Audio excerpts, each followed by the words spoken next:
Are you feeling exhausted by the constant demands of teaching? Do you find yourself wondering if there's a way to balance both your career and your well-being without burning out? Welcome to Unlock Your Teaching Potential, your permission slip to hit the brakes, recharge, and reignite your joy for teaching and living. I'm Dr. Jen Rafferty, former music teacher, author, TEDx speaker, and founder of Empowered Educator. And I've been where you are, exhausted, overwhelmed, and just trying to get through the day, making it all work.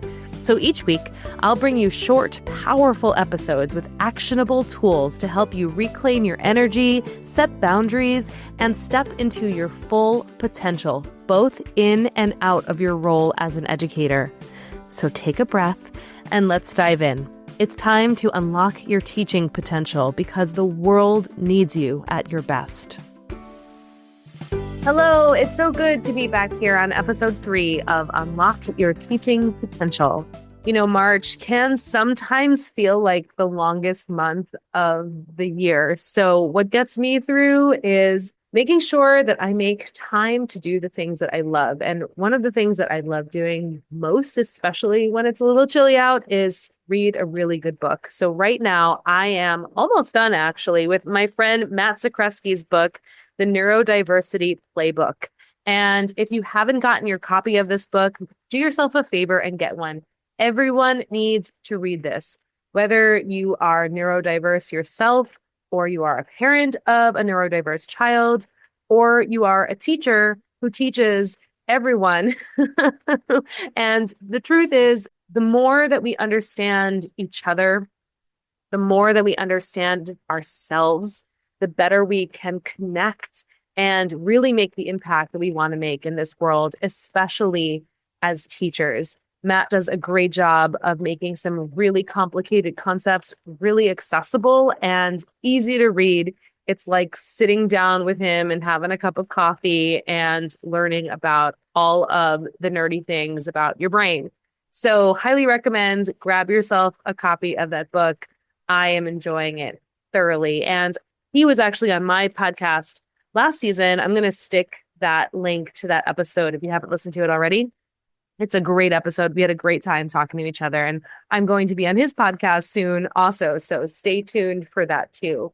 So I'm going to dive right into the question for this week, which comes from Erica in Montecito, California. And she says, how do I turn off my fear? I'm a first-year teacher, and I need to have a difficult conversation with a parent about their child in class. I don't like confrontation, and I'm nervous about how this is going to go. How do I stop being afraid? Erica, love this question. So good news and bad news. The good news is you can't shut off your fear. And the bad news is the same. You can't shut off your fear. Fear is biological, and we need fear to survive. That's what's kept the human race alive for so long. It is fear. And that's a good thing. We needed to be afraid of the saber-toothed tigers and the grizzly bears that were going to eat us so that we could stay safe and alive. But what's true is that part of our brain hasn't evolved much since those days. And what seems really scary, like a conversation with a parent, it feels almost as if you're going to die. And so fearlessness is not a thing. There's no such thing as being fearless. But, you see a lot of things all over the internet of like, be fearless. Fearless is what we need to accomplish things. And fear is the enemy. Fear is not the enemy. Fear loves you. And he wants you to sit with that for a second and really hear that, receive that. Fear loves you. Fear is doing its job and keeping you safe and alive. And the good news is, you are not your fear. So there's more good news here. You are not your fear. Fear is a part of you.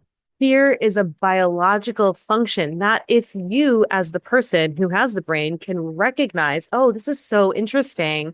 My fear is creeping up right now. My fear is sending me down this rabbit hole. My fear is creating all of these intrusive thoughts to keep me distracted from me not having this conversation. Well, your brain thinks that if you're going to have this conversation, you're going to die. So if it feeds you all sorts of distracting thoughts and intrusive thoughts and disempowering thoughts, then maybe you won't have that conversation and you'll stay alive. But what's true is you're not going to die from having a difficult conversation, but your brain doesn't know that. So creating safety for yourself is essential. So the first thing is stop hating on your fear. It's going to happen to you anyway.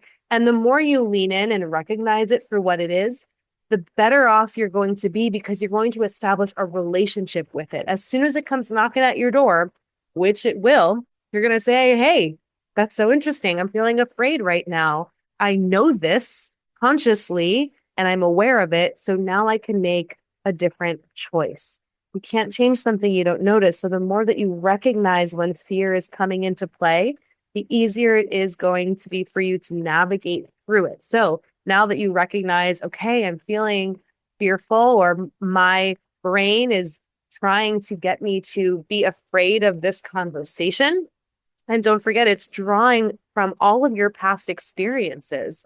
It's drawing from all of the things you've seen on TV about conflict and confrontation. It's drawing from your ego about what if you're wrong in this situation and what if this person says this thing and it makes you feel a certain way. All of these thoughts play into your fear in an effort to stop you from doing the thing. But we know not only do we have to do the thing, we get to do the thing because our job as educators is to create an environment for kids to do their best to thrive. And sometimes that requires having a conversation with a parent so the child knows that we're all on the same team here.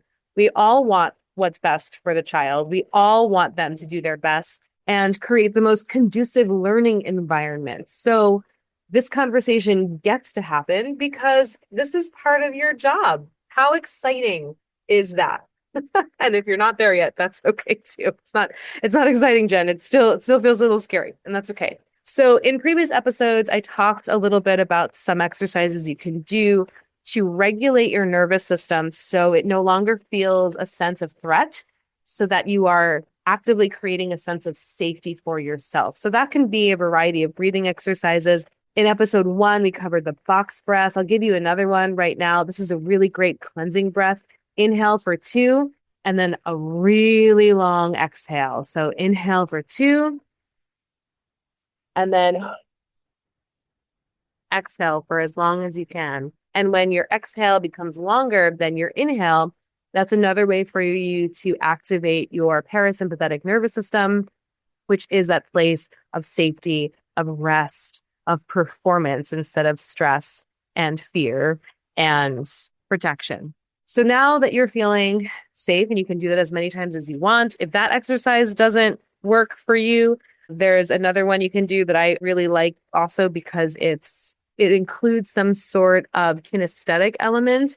You can take your one hand and make a 5 as if you're going to give someone a high five, and take your index finger on your left hand, your other hand, I'm using my right. And so on my left hand, I'm taking my index finger. I'm just gently moving my finger up and down, my high five with my hands. And every time I go up a finger, I'm taking an inhale in. And every time I move my finger down, I'm exhaling out. And this is also really good to get into your body. So you're not only breathing, but you're doing something more physical, because the idea of getting into your safety state has to do with getting into your body and out of your head.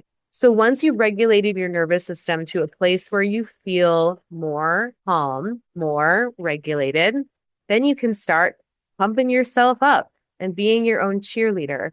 Really get honest with yourself about why this is important. Connect this conversation to what your role is as an educator. Connect this conversation to why you do what you do. There has to be some bigger reason as an anchor for you to feel motivated to do this thing. So we need to create a situation where we're actually able to feel empowered by the thing that we need to do. Because wouldn't it be great to be that educator that feels confident in these parent conversations? Because this is part of the job. And it's not always the most pleasant part of the job, but having that conversation is essential. And going into it feeling confident can be a game changer. So, what do you need to tell yourself? What do you need to think? How do you want to feel going into this conversation? And if you want to feel things like confidence, sure of yourself, empowered, those are all wonderful. And what we know is that our thoughts inform our feelings. So if we're thinking, oh my gosh, how is this going to go? I'm going to say the wrong thing. It's going to be so difficult. You're going to start to feel disempowered. You're going to start to doubt yourself. You're going to start to feel insecure. You're going to have imposter syndrome. And none of that is going to give you the results that you want of having a productive conversation. So if we want to feel a certain kind of way, empowered and confident and sure of yourself, what thoughts do you need to think in order to feel that? This is part of my job, and I'm really good at my job. When I have a conversation with a parent, I know that I'm able to reach out for help and support, which is exactly what this child needs. Perhaps I know that as a great teacher, I can also ask for help from the other teachers that are around me who have been doing this for a lot longer and glean some insight from them. I know that because I'm a great teacher, I can ask this child's teacher from last year and find out what their strategies were. And now all of a sudden I'm feeling great and ready to make this phone call. Are you with me with this? So you get to lead the way through your fear. You don't have the option to turn off your fear, and you wouldn't want to turn off your fear anyway. This is how we navigate through some of those things. And then there's two other steps to this. So we recognized it, we regulated, we are feeding ourselves thoughts that we want to think in order to feel how we want to feel. And then you're going to do the thing. And then after you do the thing, you're going to regulate your nervous system again, because fear is going to kick in soon afterwards. Oh, I shouldn't have said that. Did I say the right thing? For the same reasons. It's just trying to keep you safe. It's just trying to keep you alive. So you, as the person who has the brain, you as the person who has fear as a part of you, get to be in the driver's seat. So you're going to regulate. You're going to remind yourself you're safe. You're going to remind yourself that you were doing a great job. You're going to remind yourself that you did something that felt scary, but you survived. And then the last step is celebrate.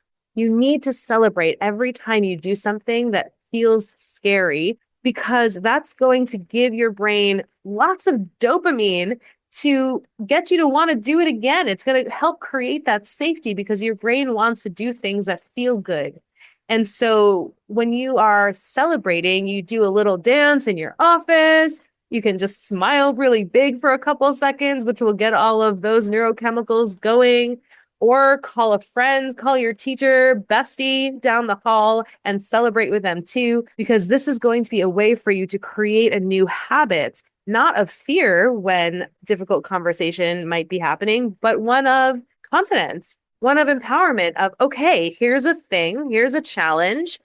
I know what I need to do. And the more you practice, the more it becomes permanent. What you practice becomes permanent. You either practice the fear or you practice the new navigation to create new neural pathways in your brain to consistently make different choices. So thank you, Erica, so much for that question. Let me know how it goes. Make sure you follow up with hello@empowerededucator.com with a subject line podcast. And what came up for you? How did this work out? And if you have a question that you want answered on the show, also go ahead and write that email to hello@empowerededucator.com. Make sure you put podcast in the subject line. So now I'm going to pick a card from the Empowered Educator card deck, which if you're interested in getting your own deck, you can find that at empowerededucator.com/resources. And today, oh, look at this. It's so interesting. The card is always having to do with something that we talk about during the show. It's so interesting. This card says, you become what you believe. That is juicy. You become what you believe. Your beliefs create your identity. Your beliefs create your identity. And so much of what we believe stays in the subconscious. We're not even aware of it. which is why we work to raise our level of consciousness, raise our awareness, because when we become more aware, then we can create intentional choices about how we want to live our lives, how we want to show up in the classroom, how we want to show up at home, because you are either living your life by design or by default. There is no gray there. So you become what you believe. And I think that really goes along with what I said earlier with what you practice becomes permanent. It's hand in hand right there. And if you haven't already, join us on Facebook at Empowered Educator Faculty Room. There you're going to find a beautiful community of other empowered educators who are doing this work, sharing their stories, and truly making transformational, generational change in their school communities. Remember, the most generous thing that you can do for your students is take care of yourself. So if you found today's episode helpful, be sure to subscribe so you never miss a moment of inspiration. And if you're loving the show, I'd love for you to leave a review. This helps more educators like you find the space to unlock their teaching potential too. Until next time, please remember that you are a gift to this world, so act accordingly. See you soon.